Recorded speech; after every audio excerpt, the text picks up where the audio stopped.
Driver மன்னிப்பு கேட்கும் குரலில் சொன்னான். உடனே எல்லோரும் அந்த டிரைவர் கை காட்டிய திசையில் பார்க்க ஒரு பெரிய மரம் ரோட்டின் குறுக்கே கிடந்தது. சீட்டில் இருந்து வேகமாக எழுந்த ஹரிஷ் டிரைவர் சீட்டுக்கு அருகில் சென்று அந்த மரத்தை உற்று பார்த்தான். ஒரு சிலர் அந்த மரத்தின் பக்கத்தில் நின்று கூட்டமாக ஏதோ பேசிக் கொண்டிருந்தார்கள். உடனே வேகமாக அந்த டிரைவரை பார்த்த ஹரிஷ், நம்ம ரொம்ப நேரம் இங்கே நிற்கக்கூடாது, சிட்டிக்குள்ளே போகிறதுக்கு சீக்கிரமாக வேறு ரூட்டை கண்டுபிடி. கண்டிப்பாக சென்னைக்கு போகிறதுக்கு இங்கே நிறைய வழி இருக்கும், நாம் அதில் ஏதாவது ஒன்றில் போயிடலாம், நீ முதல்ல வண்டியை திருப்பு என்று அவசரமாக கூறினான். ஹரிஷ் போட்ட சத்தம் அங்கிருந்த அனைவரின் கவனத்தையும் ஈர்த்தது. ஹரிஷ், நீ அங்கே என்ன பண்ணிகிட்டு இருக்க? ஆமாம், டிரைவருக்கு ஆர்டர் போடுற அதிகாரத்தெல்லாம் உனக்கு யார் கொடுத்தது? உனக்கு என்ன அந்த வண்டியோட ஓனர் நினைப்பா என்று நக்கலாக கேட்டான் கார்த்திக். இவனுங்கெல்லாம் ஏன் எவ்வளோ பட்டாலும் திருந்தவே மாட்டேங்கிறானுங்க, கடைசி வரைக்கும் இப்படியே முட்டாளாக தான் இருப்போன்னு முடிவெடுத்துட்டானுங்க போல. ஹரிஷ் மனதிற்குள் திட்டிக் கொண்டு இருக்கும்போதே மரத்தின் பக்கத்தில் நின்று கூட்டமாக பேசிக்கொண்டு இருந்தவர்கள் அவர்களின் வண்டியை நோக்கி வந்தனர்.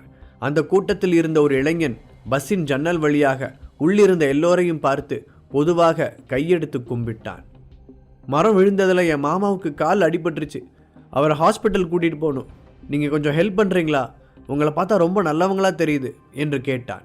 பஸ்ஸில் இருந்தவர்கள் பதில் சொல்லாமல் அமைதியாக இருப்பதை பார்த்த இன்னொருவன், நாங்கள் இங்கே பக்கத்தில் தான் வேலை செய்கிறோம், காலையில் வேலைக்காக போகும்போது இப்படி நடந்துருச்சு, இன்னும் போகிற வழி ஃபுல்லாக அதே மாதிரி மரம் விழுந்து கிடக்கிறதா சொன்னாங்க, அதனால் ஆம்புலன்ஸ் வரத்துக்கு ரொம்ப லேட் ஆகும், அது வரைக்கும் எங்கள் மாமாவால் தாக்கு பிடிக்க முடியாது, அதனால தான் உங்ககிட்ட ஹெல்ப் கேட்குறோம் என்று பணிவான குரலில் கூறினான். யாரும் அவங்க சொல்கிறத கேட்காதீங்க, நாம் உடனே இங்கிருந்து கிளம்பி ஆகணும், ஹரிஷ் திடீரென்று தீவிரமாக சொல்ல மற்றவர்கள் அவனை வினோதமாக பார்த்தனர். டேய், உனக்கெல்லாம் கொஞ்சம் கூட மனசாட்சியே இல்லையா? அடிபட்டிருக்குன்னு சொல்கிறாங்க, நீ கிளம்பலான்னு சொல்கிற, உனக்கு ஏதாவது இருக்கா என்று போஸ் திடீரென்று நல்லவன் அவதாரம் எடுத்திருந்தான். ஹரிஷ், இப்போ தான் உன்னோட சுயரூபமே வெளியே தெரியுது, உன்னால் எப்படி இந்த மாதிரி சொல்ல முடியுது? கார்த்திக்கும் அவன் பங்குக்கு பெரிய கர்ணபரபு போல பேச ஹரிஷுக்கு அந்த நேரத்திலும் சிரிப்பு தான் வந்தது. இவனுங்களுக்கு அடிபட்டிருக்கவன் மேலே இறக்கம்லாம் இல்லை, என் மேலே காண்டு, அதைத்தான் இப்படி காமிக்கிறானுங்க நினைத்த ஹரிஷ், டிரைவர் நான் சொல்கிறத கேட்கலையா? வண்டியை முதல்ல திருப்பி எங்களை இங்கிருந்து வெளியே கூட்டிகிட்டு போங்க என்றான். அந்த டிரைவருக்கு என்ன செய்வதென்றே தெரியவில்லை. இப்படி ஆளாளுக்கு ஒன்றை சொன்னால் அவன் பாவம் என்ன செய்வான்? டிரைவர், கதவை ஓப்பன் பண்ணி விடுங்க, அவங்க உள்ளே வரட்டும். திடீரென்று கம்பீரமாக ஒரு குரல் ஒலிக்க ஹரிஷ் அந்த குரலுக்கு சொந்தக்காரியை அதிர்ச்சியுடன் திரும்பி பார்த்தான். யூடியூப் ப்ரூட்டஸ் என்று கேட்ட அவனுடைய பார்வைக்கு அர்த்தம் புரியாத கைல்விழி, ஹரிஷ் நீ என்ன பண்ணுற? அவங்க அடிபட்டிருக்குன்னு சொல்கிறாங்க, உன் காதில் விழுகலையா என்று டென்ஷனாக கேட்டாள். ஹரிஷ் இப்படி இரக்கமற்றவனாக இருப்பான் என்று அவள் எதிர்பார்க்கவில்லை. அந்த டிரைவரோ அதைவிட குழப்பத்தில் இருந்தான். அவனுக்கு யார் சொல்வதை கேட்பதென்றே தெரியவில்லை. நான் சொல்றது உனக்கு கேட்கலையா? வண்டியை எடு. ஹரிஷ் தன்னுடைய கண்ட்ரோலை இழந்து கத்தினான். அவன் அப்படி சொல்வதற்கு என்ன காரணம் என்று புரியாமல் அங்கிருந்தவர்கள் கோபத்துடன் அவனை பார்த்தார்கள். வாய் மூடு, உனக்கு என்ன பெரிய இவன் நினைப்பா? நீ என்ன நினைக்கிற? நீங்க யாருமே கேட்கல ஆத்திரத்துடன் சொன்ன போஸ். ஏ டிரைவர், என்ன பேன் பார்த்துட்டு இருக்க? அதான் இத்தனை பேர் சொல்கிறோம்ல. ஆமாம், நான் தான் இந்த பஸ்ஸை புக் பண்ணேன், அப்போ நான் சொல்கிறது தான் கேட்கணும். எப்படி இருந்தாலும் ஃபைனலாக உனக்கு பணம் தரப்போகிறது நான் தான், அதை ஞாபகம் வச்சுக்கோ. இப்போ ஃபாஸ்ட்டாக கதவை திறந்து விடு என்று ஆர்டர் போட்டான். ஹரிஷ் எதுவும் பேச முடியாமல் பெருமூச்சு விட்டான். வரிசையாக வெட்டி போடப்பட்டு இருந்த மரங்களை பார்த்தபோதே அது தானாக சாயவில்லை என்பதை அவன் கண்டுபிடித்து விட்டான். யாரோ வேணும்னே இப்படி மரத்தை வெட்டி ரோட்டு குறுக்க போட்டிருக்காங்க. இந்த ரோட்டில் ஆள் நடமாட்டம் வேறு அதிகமாக இல்லை. இதெல்லாம் பார்த்தா ரொம்ப சந்தேகமாக இருக்குது. மனதிற்குள் நினைத்தவன் அதை எப்படி அவர்களிடம் சொல்வது என்று யோசித்தான். ஏனென்றால் எப்படி இருந்தாலும் அவன் சொல்வதை அவர்கள் நம்பப் போவதில்லை. சரி, எதுவாக இருந்தாலும் ஒரு முறை சொல்லிதான் பார்ப்போமே என்று அவன் முடிவெடுத்த போது அந்த ஆட்கள் வந்து ஜன்னலை தட்டியிருந்தார்கள். அதில் ஒருவனுடைய கையில் இருந்த வித்தியாசமான பச்சையை பார்த்தபோது ஹரிஷின் சந்தேகம் உறுதியானது. அவர்களை பார்த்தால் கூலி வேலைக்கு செல்பவர்களைப் போல தெரியவில்லை. இப்போது உண்மையை சொல்வது பஸ்ஸில் இருக்கும் எல்லோருக்கும் ஆபத்து என்பது அவனுக்கு புரிந்தது. அதனால்தான் முடிந்தவரை சமாளித்து பார்த்தான். ஆனால் எத்தனை முறை பட்டாலும் அவன் பேச்சை நம்பாமல் திரும்ப திரும்ப ஏடாகூடமாக ஏதாவது செய்து வைக்கும் அந்த கோமாளிகளை பார்க்கும்போது அவனுக்கு எரிச்சலாக வந்தது. அப்போது திடீரென கார்த்திக், ஆனால் இங்கே காலி சீட் இல்லையே என்று சொல்லவும் சடனாக ஹரிஷுக்கு ஒரு ஐடியா தோன்றியது. அவங்களுக்காக நாங்கள் எங்கள் சீட்டை விட்டு தரோம் என்றவன், சந்தனா, அக்ஷரா, ஜீவா, திவ்யா, நீங்களாம் என் கூட இறங்குங்க, நாம் வேற காரில் போய்க்கலாம் என்று கூறினான். ஹரீஷ், நீ மட்டும் இறங்கினா கூட போதும், அவங்க எல்லாரையும் உள்ளே ஏற்றிடலாம், கார்த்திக் கிண்டலாக சொன்னான். ஹரீஷ் அவர்களுடன் ஒரே பஸ்ஸில் வருவது அவனுக்கு ஆரம்பத்திலிருந்தே பிடிக்கவில்லை. ஹரீஷ் வழக்கம் போல கார்த்திக்கை கண்டுகொள்ளாமல், ஜீவா நீ என் கூட வரியா இல்லையா என்று கேட்டுவிட்டு கண் சிமிட்டி காண்பித்தான். ஜீவா அதை உடனடியாக புரிந்து கொண்டான். நானே சொல்லலான்னு நினச்சேன், இங்கே ஏற்கனவே ரொம்ப இடைஞ்சலாக தான் இருக்குது, வா திவ்யா நம்ம கீழே இறங்கிக்கலாம் என்று மனைவியின் கையை பிடித்து எழுப்பிய ஜீவா, போஸ் எங்களுக்கு இன்னொரு கார் அரேஞ்ச் பண்ணி கொடு என்று கம்பீரமாக கூறினான். அவன் நினைத்தால் எத்தனை கார்களை வேண்டுமானாலும் வரவழைக்க முடியும். ஆனாலும் போஸ் ஹரிஷை நடத்தும் விதம் அவனுக்கு பிடிக்கவில்லை. அதனால் அவனை வைத்தே தங்களுக்கான காரை ஏற்பாடு செய்தான். சந்தனா இறங்கலாம். ஹரிஷ் முடிப்பதற்கு முன்பாகவே அக்ஷரா சீட்டிலிருந்து எழுந்து, ஹரிஷ் நான் உன் கூட வரேன் என்றாள். அதுவரை நடப்பதை திகைப்புடன் வேடிக்கை பார்த்து கொண்டிருந்த சந்தனா அவ்வளவு வேகமாக அக்ஷரா எழுந்ததை பார்த்து லைட்டாக ஜர்க்கானாள். என்ன, என் ஹஸ்பண்ட் என்னை கூப்பிடும்போது எனக்கு முன்னாடி இவன் எந்திரிச்சு நிற்கிறா, இது சரியில்லையே என்று நினைத்தவள் வேகமாக எழுந்து ஹரிஷை ஒட்டி நின்று கொண்டாள். ஏ ஹரிஷ், நீ வேணா இறங்கிப்போ, எதுக்காக அவங்க எல்லாரும் இறங்க சொல்ற? போஸ் ஆவேசத்துடன் கேட்டான். கார்த்திக்கை போல போஸும் ஹரிஷ் பஸ்ஸிலிருந்து இறங்க வேண்டும் என்றுதான் நினைத்தான். அவனால் நேற்று நடந்த அவமானத்தை மறக்க முடியவில்லை. கயல்விழி அதன் பிறகு அவனுடன் முகம் கொடுத்து பேசவே இல்லை. தான் செய்த தவறையெல்லாம் மறந்த அவன் இதெல்லாவற்றிற்கும் ஹரிஷ் தான் காரணம் என்று நினைத்தான். அதனால் அவனை பார்த்தாலே எரிந்து விழுந்தான். ஆனால் ஜீவாவும் ஹரிஷுடன் சேர்ந்து இறங்குவதுதான் அவனுக்கு சங்கடத்தை ஏற்படுத்தியது. அவர்கள் 4 பேரும் வரிசையாக அந்த பஸ்ஸில் இருந்து இறங்க கடைசியாக இறங்கிய ஹரிஷ், உங்களுக்கு ஏதாவது ஹெல்ப் தேவைப்பட்டுச்சுன்னா தயவு செஞ்சு என்னை கூப்பிடாதீங்க என்று போஸையும் அங்கிருந்த மற்றவர்களையும் பார்த்து சொன்னான். நாங்கள் மற்றவங்களுக்கு ஹெல்ப் பண்ணணும்னு நினைக்கிறோம், நீ இங்கிருந்து ஓட பார்க்குற, போய் உன்னையா நாங்கள் ஹெல்ப்பு கூப்பிட போகிறோம் என்று போஸ் அலட்சியமாக கூறினான். போஸ், இன்னும் 1 hourல எங்களுக்கு இன்னொரு கார் வேணும் சொன்ன ஜீவாவின் முகத்தில் கோபம் கொழுந்துவிட்டு எரிந்தது. இல்லை ஜீவா, அது போஸ் ஏதோ சொல்ல முயற்சிக்க ஜீவா முகத்தை திருப்பிக் கொண்டான். இப்போது ஜீவா ஹரிஷை உயிர் நண்பனாக நினைத்தான். அதனால் அவன் ஹரிஷை அவமரியாதையுடன் நடத்தியது அவனுக்கு சுத்தமாக பிடிக்கவில்லை. அதிலும் போஸ் எப்போதும் ஹரிஷை அவமானப்படுத்தி கொண்டே இருப்பது அவனுக்கு கோபத்தை ஏற்படுத்தியது. அதே சமயம் ஹரிஷ் அவர்களுக்கு எத்தனை முறை உதவி செய்தாலும் அவர்கள் அவனை புரிந்து கொள்ளாமல் நடப்பதை நினைத்து ஜீவாவுக்கு ஆச்சரியமாகவும் இருந்தது. நேற்று ஹரிஷ் தான் இவனுங்க உயிரையே காப்பாற்றினான். ஆனால் ஒரே நாள் அதெல்லாம் மறந்துட்டு இவங்களால் எப்படி கொஞ்சம் கூட நன்றியே இல்லாமல் நடந்துக்க முடியுது? நினைக்கும் போதே ஜீவாவிற்கு அவர்கள் மீது வெறுப்பு கூடியது. அவர்கள் எல்லோரும் கீழே இறங்கிய பிறகு கார்த்திக்கும் போஸும் அந்த அடிப்பட்ட ஆள் உள்ளே வர உதவி செய்தார்கள். அவருக்கு பின்னாலேயே அந்த கூட்டமும் திபுதிபுவென்று உள்ளே ஏறியது. உண்மையை சொல்ல வேண்டுமென்றால் கயல்விழியும் ஹரிஷுடன் கீழே இறங்க வேண்டும் என்றுதான் ஆசைப்பட்டாள். ஆனால் காயம்பட்ட ஒரு நபர் வரும்போது போலீஸாக தன்னுடைய கடமையை செய்வது அவசியம் என்று கருதியதால் முதலிலேயே அவர்களை உள்ளே அனுமதிக்கச் சொன்னாள். இப்போதும் அதற்காகவே கீழே இறங்காமல் அமர்ந்திருந்தாள். அந்த ஹரிஷுக்கு கொஞ்சம் கூட மனசாட்சியே இல்லை. இப்படி அடிபட்டு இருக்கிறவங்கள போய் உள்ளே ஏற்றக்கூடாதுன்னு சொல்கிறான். அந்த ஆளின் காலை பார்த்தபடி போஸ் சொன்னான். அந்த நபரின் பேண்ட் மொத்தமும் இரத்த கரையாக இருந்தது. அவனை பற்றி பேச வேண்டாம், எனக்கு ஆத்திரமாக வருது சொன்ன கார்த்திக் டிரைவரிடம் திரும்பி, முதல்ல டோரை க்ளோஸ் பண்ணு என்று கத்தினான். என்னடா இவங்களோட ஒரே ரோதனையாக போச்சு. முதல்ல டோரை ஓப்பன் பண்ண சொல்லி டார்ச்சர் பண்ணானுங்க, இப்போ க்ளோஸ் பண்ணுன்னு கத்துறானுங்க. தெரியாதரமா இவங்களுக்கு வண்டி ஓட்ட வந்துட்டேன். எப்பா முடியலடா சாமி. மனதிற்குள் புலம்பி அந்த டிரைவர் டோரை க்ளோஸ் செய்துவிட்டு வண்டியை ஸ்டார்ட் செய்து திருப்பினான். அதன் பிறகு கார்த்திக் அந்த நபர்களிடம் திரும்பி, நல்ல வேளை நீங்கள் எங்ககிட்ட ஹெல்ப் கேட்டீங்க, இல்லாட்டி இன்றைக்கி ஃபுல்லாக இங்கே தான் நின்றுக்கிட்டு இருந்திருக்கணும் என்று பெருமையாக சீன் போட்டான். நன்றிங்க, ரொம்ப நன்றி, இந்த உதவியை நாங்கள் எப்போவுமே மறக்க மாட்டோம். அந்த அடிப்பட்ட ஆள் கையெடுத்து கும்பிட்டான்.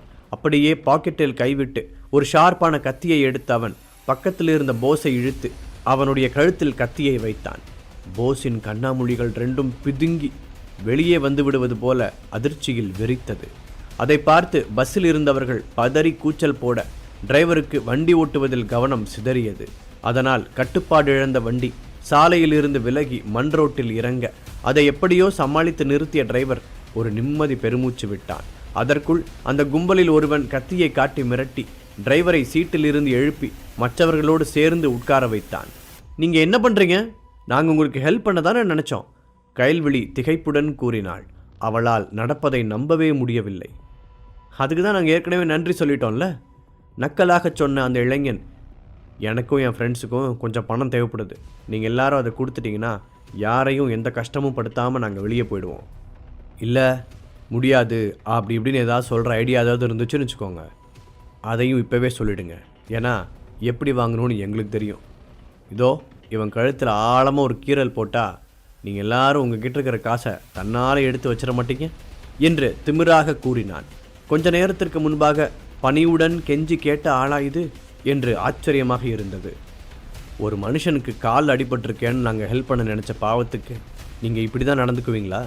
கார்த்திக் சொல்லி முடிப்பதற்கு முன் அவனுடைய மூக்கிலேயே ஒரு குத்து விழுந்தது.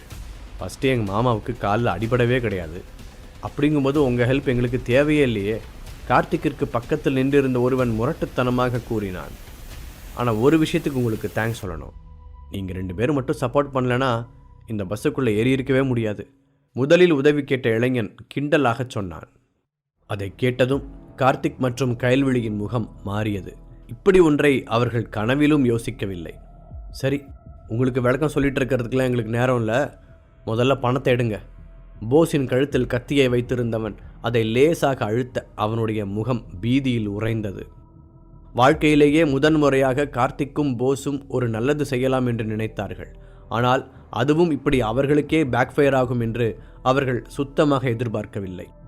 கயல்விழி பல்லை கடித்தாள். அவளுக்கு அவளை நினைத்தே கோபமாக வந்தது.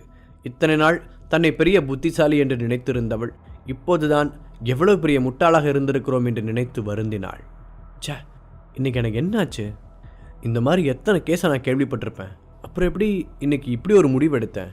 ஹரிஷ் அவ்வளோ சொல்லும் போதாவது ஏன் அப்படி சொல்கிறாருன்னு யோசிச்சிருக்கணும். உனக்கு அதுக்காகவே நல்லா வேணும் கயல். தன்னைத்தானே திட்டிக் கொண்டவளுக்கு மனதே ஆறவில்லை. ஒரு ஏசிபியான தான் இவ்வளவு ஈஸியாக ஏமாந்திருப்பதை அவளால் ஜீரணிக்கவே முடியவில்லை. இதையெல்லாம் நினைத்தவளுக்கு கோபம் வர கையில் சொடக்கு போட்டு அந்த நபர்களை கூப்பிட்டாள். எங்கே வந்து என்ன பண்ணிக்கிட்டு இருக்கீங்க? நான் யாருன்னு தெரியுமா? Assistant commissioner of police. கையில் இருக்க கத்தியை போட்டுட்டு சரண்டர் ஆகிறதா உங்களுக்கு நல்லது என்று கம்பீரமான குரலில் அதிகாரமாக சொன்னாள். ஓ மேடம், அசிஸ்டன்ட் கமிஷனர் ஆஃப் போலீஸா? ஐயோ, கேட்கும்போதே பயமாக இருக்குப்பா. இங்கே பாருங்க, என் கை கால்லாம் நடுங்குது. சொல்லிக்கொண்டே ஒருவன் சத்தமாக சிரிக்க இன்னொருவன், இங்கே பாரு, நீ யாராக இருந்தாலும் அதை பற்றி எங்களுக்கு கவலை இல்லை. யாராவது புதுசாக வர திருடனுங்க கிட்ட போய் சொல்லி பூச்சாண்டி காட்டு, எங்ககிட்ட வேண்டாம்.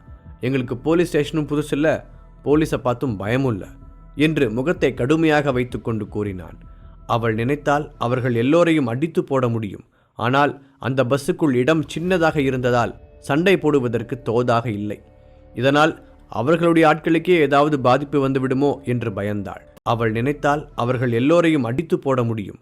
ஆனால் அந்த பஸ்ஸுக்குள் இடம் சின்னதாக இருந்ததால் சண்டை போடுவதற்கு தோதாக இல்லை. இதனால் அவர்களுடைய ஆட்களுக்கே ஏதாவது பாதிப்பு வந்து விடுமோ என்று பயந்தாள். சரி, எல்லாரும் அவங்க கிட்ட இருக்க பணத்தை எடுத்து போடுங்க என்று அடிபட்டதாக நடித்த ஆள் உரும இன்னொருவன் ஒரு கருப்பு பேக்கை எடுத்து நீட்டினான். உங்களால் எங்ககிட்ட இருந்து ஒரு பைசா கூட வாங்க முடியாது, போஸ் கோபமாக கூறினான். அவனுக்கு உண்மையிலேயே ஆத்திரமாக வந்தது. ஏற்கனவே கரடி போல ஒருவனை ஏற்பாடு செய்து எல்லோரையும் காப்பாற்றுவது போல் நடித்த விஷயத்தில் மாட்டிக்கொண்டதிலிருந்து அவனால் கயல்விழியை நேருக்கு நேர் பார்க்க முடியவில்லை. அதனால்தான் ஒருவன் உதவி என்று வந்து கேட்டதும் கயல்விழி முன்னால் தன்னுடைய தாராள குணத்தை படம் போட்டு காண்பிப்பதற்காக அவர்களை உள்ளே வர அனுமதித்தார். ஆனால் அவர்கள் கொள்ளைக்காரர்களாக இருப்பார்கள் என்பது அவனுக்கு தெரியவில்லை. போஸின் பேச்சை கேட்டு டென்ஷனான அந்த ஆள் முழங்காலை மடக்கி அவனுடைய அடி வயிற்றில் ஒரு எத்து விட்டான். வயிற்றை பிடித்த போஸ் வலி தாங்க முடியாமல் அழ ஆரம்பித்தான். இன்னொரு தடவை வாயை திறந்த உன் நாக்கு அறுத்துருவேன், உனக்கு என்ன பெரிய ஹீரோன்னு நினைப்பா? மிரட்டியபடி அந்த ஆள் போஸின் முகத்திற்கு நேராக கத்தியை ஆட்டினான். அதை கேட்டு அங்கிருந்தவர்கள் பயந்து நடுங்கினார்கள். அவர்கள் எல்லோருமே ஹரிஷுடன் சேர்ந்து இறங்கி நடக்க ஆசைப்பட்டார்கள். ஆனால் இப்போது அதை பற்றி யோசித்து என்ன பயன்? இங்கே பாருங்க, நீங்கள் என்ன எதிர்பார்த்து வந்திருக்கீங்கன்னு எங்களுக்கு புரியுது. ஆனால் எங்ககிட்ட அவ்வளோ பணம் கிடையாது. நாங்களே நேற்று வெள்ளத்தில் மாட்டி எங்களோட பொருள் எல்லாத்தையும் இழந்துட்டோம். அதோட நாங்கள் யாரும் பணத்தை கையில் வச்சு பிஸ்னஸ் பண்ணலை. இப்போ எல்லாம் பேங்க் ட்ரான்ஸ்ஃபர் தான். அதனால் நீங்கள் நினைக்கிற அளவுக்கு பணம் எங்ககிட்ட இல்லை. கார்த்திக் முடிந்த அளவு பொறுமையாக எடுத்து சொல்ல முயற்சித்தான். என்ன ஜோக் பண்ணுறியா? எங்களை பார்த்தா உனக்கு எப்படி தெரியுது என்று கத்திய ஒருவன் கார்த்திக்கின் முதுகில் உதைக்க அவன் பஸ் ஜன்னல் கம்பியில் மோதி கீழே விழுந்தான். சடனாக நடந்த அந்த தாக்குதலால் கார்த்திக்கின் முகம் வெளிரி போய் பரிதாபமாக தோற்றமளித்தது. டேய், யாரையும் தேவையில்லாமல் அடிக்க வேண்டான்னு சொல்லியிருக்கல. அவ்வளவு நேரம் அமைதியாக இருந்த ஒருவன் திடீரென்று கத்தினான். அவன்தான் அந்த கும்பலின் தலைவன் போல இருந்தான். இப்போது எல்லாருடைய பார்வையும் அவனின் பக்கம் திரும்பியது. நீங்கள் எல்லாருமே ரொம்ப பெரிய பணக்காரங்கன்னு எங்களுக்கு தெரியும். இல்லாட்டி நாங்கள் உங்களுக்காக இவ்வளோ நேரம் வெயிட் பண்ணிகிட்டு இருக்க வேண்டிய அவசியம் இல்லை என்று சொன்ன அந்த தலைவன், சரி பணம் இல்லாட்டி என்ன, உங்கள் கிட்ட இருக்கிற பொருட்கள்லாம் எடுத்து போடுங்க, அதை வச்சு பணத்தை நாங்கள் ரெடி பண்ணிக்கிறோம். உங்களோட ஃபோனு, போட்டிருக்க நகைங்க, வாட்சு, மோதிரம் எல்லாத்தையும் கழட்டி போடுங்க, சீக்கிரம் என்று அவன் எல்லோரையும் பார்த்து ஒரு அதட்ட. பயந்து போனவர்கள் அவன் சொன்னதை அப்படியே செய்தனர். அப்படியே கார்த்திக்கின் கையை பிடித்து முறுக்கிய அந்த தலைவன் அவன் போட்டிருந்த ஷர்ட்டின் கையை சுருட்டிவிட உள்ளே ஒரு பளபளப்பான வாட்ச் தெரிந்தது. உன்ன மாதிரி ஒரு பணக்கார பால் டாபா கிட்ட இதை நான் எதிர்பார்த்தேன். நீ இவ்வளோ அவசரமாக அதை மறைச்சி வைக்கிறேன்னா இந்த வாட்சோட விலை எப்படியும் ₹1,00,000 தேரும்னு நினைக்கிறேன். அந்த தலைவன் சந்தோஷமாக கூற கார்த்திக்கிற்கு கோபம் வந்தது. டேய், இந்த வாட்சோட விலை என்னன்னு உனக்கு தெரியுமா? இன்டர்நேஷ்னல் பிராண்டா, அது ஸ்பெஷல் எடிஷன் வேறு. இன்னைக்கு ரேட்டுக்கு 25 lakhsக்கு குறையாது. என்னோடய பர்த்டேக்கு என் பாட்டி கிஃப்டாக கொடுத்ததுடா. இதெல்லாம் உன் லைஃப்பில் பார்த்துருக்க கூட முடியாது. ஒழுங்காக அதை திருப்பி தந்துரு. கை வலியை பொறுத்து கொண்டு கார்த்திக் கத்தினான். நீ ஏதோ சொல்கிற, ஆனால் அதில் ஒரு விஷயம் மட்டும் எனக்கு நல்லா புரிஞ்சுது. அப்படின்னா இந்த வாட்சோட விலை 25 லட்சம், அப்படி தானே? ரொம்ப நன்றிடா பால்டப்பா. ஏன்னா பொருள் வாங்குகிற ஏஜென்ட்டு இதை கம்மியான விலை சொல்லி எங்களை ஏமாற்றிருப்பான். நீ இதோட ஒரிஜினல் ரேட்டை சொல்லிட்டதுனால எங்களுக்கு பேரம் பேச ஈஸியாக இருக்கும். இது மாதிரி ஒரு 4 ஐட்டம் கிடைச்சா போதும், எங்கள் லைஃபே செட்டில்ரா. என்னடா சொல்கிறீங்க? தன்னுடைய கூட்டாளிகளை பார்த்து அந்த தலைவன் கேட்க, ஆமாம் பாஸ் என்று அவர்களும் உற்சாகமாக தலையாட்டினார்கள். சீக்கிரமாக எல்லாரோட கையையும் செக் பண்ணுங்கடா உத்தரவிட்ட அவன் திரும்பி பஸ்ஸில் இருப்பவர்களை பார்த்து, உங்கள் கிட்ட இருக்கிற நல்ல ஐட்டத்தெல்லாம் நீங்களே எடுத்து எங்கள் பேக்கில் போட்டிங்கன்னா உங்களுக்கே நல்லது. இல்லை இவனை மாதிரி எதையாவது ஒளிச்சு வைக்கணும்னு நினச்சிங்க என்று சொல்லிக்கொண்டே அவன் கார்த்திக்கின் விரல்களை பின்பக்கமாக மடக்க கார்த்திக் வலி தாங்க முடியாமல் கதறினான்.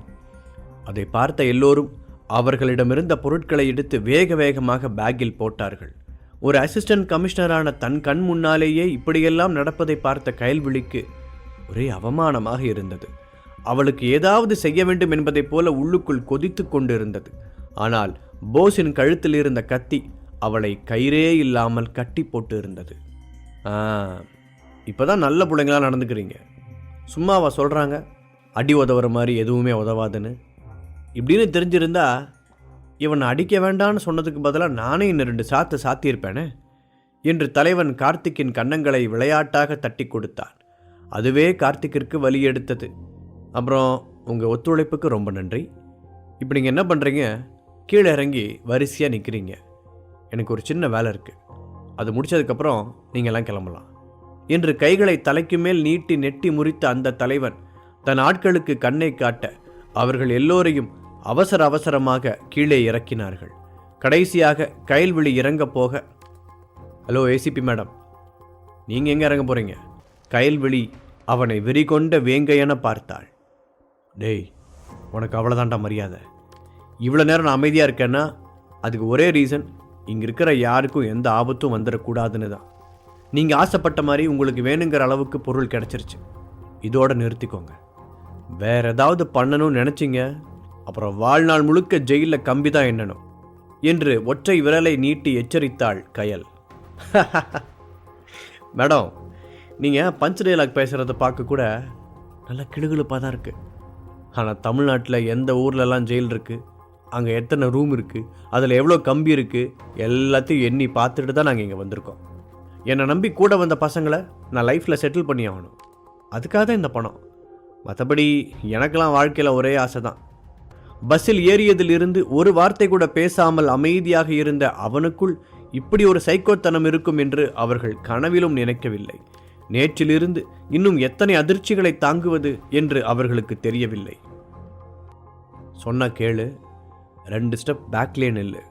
ஒரு அடி முன்னால் எடுத்து வச்சனாலும் அப்புறம் நீ வாழ்நாள் முழுக்க ஒழுங்கா யூரின் கூட போக முடியாது என்ற கயல்விழி தன்னுடைய காலை பின்னால் நகர்த்தி சண்டைக்கு ரெடியாக நின்றாள். ஓ, போலீஸ் மேடம்ல, ஒரு நிமிஷம் நான் அதை மறந்துட்டேன். அப்படின்னா உனக்கு இந்த கராத்தே கும்ஃபு இதெல்லாம் நல்லா தெரியும்னு நினைக்கிறேன். அப்புறம் என்னோட ரூட்டெல்லாம் ரொம்ப சிம்பிள். யாரையும் தேவையில்லாமல் காயப்படுத்துறது எனக்கு பிடிக்காது. அதனால தான் உங்கள் வண்டியை கூட கத்தி காட்டி மிரட்டி நிப்பாட்டாமல் சென்டிமெண்ட்டாக நடித்து உள்ளே வந்தோம். இந்த உலகத்தில் பணம் கூட ஒரு நாள் வேலை செய்யாமல் போகும். ஆனால் எப்போவும் மவுசு குறையாத ஒன்றுனா அது இந்த சென்டிமெண்ட்டு தான். உடனே அவனுடைய அடியாட்களில் ஒருவன் கீழே 2 வரிசையாக பிரிந்து நின்றிருந்த ஆட்களில் முன்னால் இருந்தவனை பிடித்து இழுத்து அவனுடைய உள்ளங்கையை விரித்து கத்தியில் ஆழமாக ஒரு கோடு போட்டான். அந்த ஆள் இரத்தத்தை பார்த்து அலற கயல்விழிக்கு ஆவேசமாக வந்தது. அதே நேரத்தில் அவளுக்கு என்ன செய்வதென்றும் தெரியவில்லை. அப்புறம் மேடம், நாம் உள்ளே போய் விளையாடலாமா, இல்லை இங்கே நின்று அடுத்து யார் மேலேயாவது கோடு போட்டு விளையாடலாமா? கேவலமாக சிரித்தவனை அங்கேயே கொன்று புதைத்து விட வேண்டும் என்ற அளவுக்கு ஆத்திரம் வந்தது கயல்விழிக்கு. அந்த பேங்க் கொள்ளையர்களைப் போல இவர்களையும் சாதாரண திருடர்களாகத்தான் அவள் முதலில் நினைத்திருந்தாள். ஆனால் இவர்கள் எல்லோரும் ஜெயிலில் இருந்து தப்பி வந்தவர்கள் என்று அவளுக்கு தெரியாது.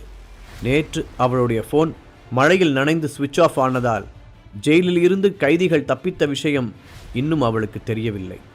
லாரியிலும் பஸ்ஸிலும் மாறி மாறி வந்த அந்த கும்பல் கடைசியாக சென்னையின் அவுட்டர் ஏரியாவான இங்கு வந்து சேர்ந்திருந்தனர். அவர்கள் ஒவ்வொருவரும் ஒவ்வொரு குற்றம் செய்துவிட்டு ஜெயிலுக்குள் போனவர்கள். ஏகப்பட்ட பெண்களை ரேப் செய்த குற்றத்திற்காக உள்ளே போன ஒருவன் அவர்கள் எல்லோரையும் ஒருங்கிணைத்து டீமாக ஃபார்ம் செய்து தப்பிக்க பிளான் போட்டான். அதுபோலவே சந்தர்ப்பம் கிடைத்தவுடன் அவர்கள் தப்பித்து ஓடி வந்திருந்தனர். அடுத்து எங்கு செல்வதென்று தெரியாமல் இருந்த நிலையில்தான் ராத்திரி முழுக்க நல்ல மழை பெய்ய அந்த இடம் ஆளரவம் இல்லாமல் விரிச்சோடி கிடந்தது. அதை வைத்து புத்திசாலியான அந்த தலைவன் ஒரு திட்டம் தீட்டினான். தன்னுடைய கையை லேசாக கீறி அங்கு இருப்பதிலேயே பாவமாக தெரிந்த ஒருவனின் பேண்ட் மொத்தமும் அந்த இரத்தத்தை தேய்த்து விட்டான். அந்த வழியாக வரும் காரை மறித்து உதவி கேட்டு அவர்களிடம் இருக்கும் பணத்தை பிடுங்கிக் கொண்டு தப்பித்து விடலாம் என்று பிளான் போட்டு கொடுத்தான். தப்பித்து வரும்போதே பாதுகாப்பிற்காக கத்தி, அரிவாள் என்று வரும் வழியில் கிடைத்ததையெல்லாம் சுருட்டி கொண்டே வந்ததால் அவர்களிடம் தேவையான அளவிற்கு ஆயுதமும் சேர்ந்திருந்தது. உடனே அந்த தலைவன் ஒரு பெரிய மரத்தை வெட்டி ரோட்டின் குறுக்கே போடச் சொல்லி உத்தரவிட்டான். இதனால் அந்த சாலையை கடக்க முடியாமல் எல்லோரும் வந்த வழியே திரும்பி போக இவர்கள் தகுந்த இறைக்காக காத்திருந்தார்கள். அப்போதுதான் அந்த பளபளப்பான டிராவல்ஸ் பஸ் வந்தது. தலைவன் அதை ஃபிக்ஸ் செய்து கண்ணை காட்ட அவனுடைய கூட்டாளிகள் அவன் போட்டு கொடுத்த டிராமாவை அழகாக செயல்படுத்தி முடித்தார்கள். கொஞ்ச நேரத்திற்கு முன்பாக ஹரிஷ் பார்த்த வித்தியாசமான பச்சை அந்த தலைவனுடைய கையில்தான் இருந்தது. அது பெண்களின் மீதான தீராத இச்சையை குறிப்பது. அதை பற்றி ஹரிஷ் எங்கேயோ படித்திருந்தான். அதனால்தான் அவர்களை உள்ளே ஏற்ற வேண்டாம் என்று அவ்வளவு போராடினான். ஆனால் கயல்விழி உட்பட அவர்கள் யாரும் அவனுடைய பேச்சை மதிக்கவில்லை. ஆபத்தில் இருந்த கயல்விழி ஒரு எதிர்பார்ப்புடன் போஸை பார்க்க அவன் எந்த எதிர்ப்பும் தெரிவிக்காமல் முகத்தை திருப்பிக் கொண்டான். கார்த்திக் வாங்கிய அடியை பார்த்தே அவன் பயந்து போயிருந்தான். அதோடு அந்த அடியால் ஒருவன் எட்டி உதைத்ததில் அவனுடைய வயிறு இப்போதும் வலித்தது. இந்த நிமிடத்தில் கயல்விழியை விட அவனுடைய உயிர்தான் அவனுக்கு முக்கியமானதாக இருந்தது. அதை பார்த்த கயல்விழியின் முகம் சுருங்கியது. என்ன போலீஸ் மேடம், சொன்னது காதில் விழுகலையா? இன்னும் இங்கேயே நிற்கிற? இங்கே பாரு, நான் ரொம்ப டீசெண்டான ஆள். நீயே கம்பெனி கொடுத்தேன்னா அது 2 பேருக்குமே நல்லது. கயல்விழியின் கால்கள் தானாக படியிலிருந்து ஒரு அடி பின்னால் எடுத்து வைத்தது. அது இதைத்தான் நான் எதிர்பார்த்தேன். இத்தனை வருஷத்தில் ஒன்றை மாதிரி எத்தனை ஆளுங்களை நான் பார்த்துருப்பேன். மனுஷ பயல்களுக்கு இந்த பயமும் சென்டிமெண்ட் இருக்கிற வரைக்கும் எங்களை யாரும் ஒன்றும் செய்ய முடியாது என்ற தலைவன் அந்த பஸ்ஸின் கதவை அடித்து சாத்தினான். கயல்விழி ஒவ்வொரு ஸ்டெப்பாய் பின்னால் எடுத்து வைக்க அவன் அவளை பார்த்து அசிங்கமாக இழித்து கொண்டே முன்னால் நகர்ந்தான். அவளுடைய மூளை பரபரவென்று வேலை செய்தது. எப்படியாவது இவனை சத்தமே இல்லாமல் உள்ளேயே முடிக்கணும், அப்புறம் வெளியில் நிற்கிற 4 பேரையும் சமாளிக்கணும்.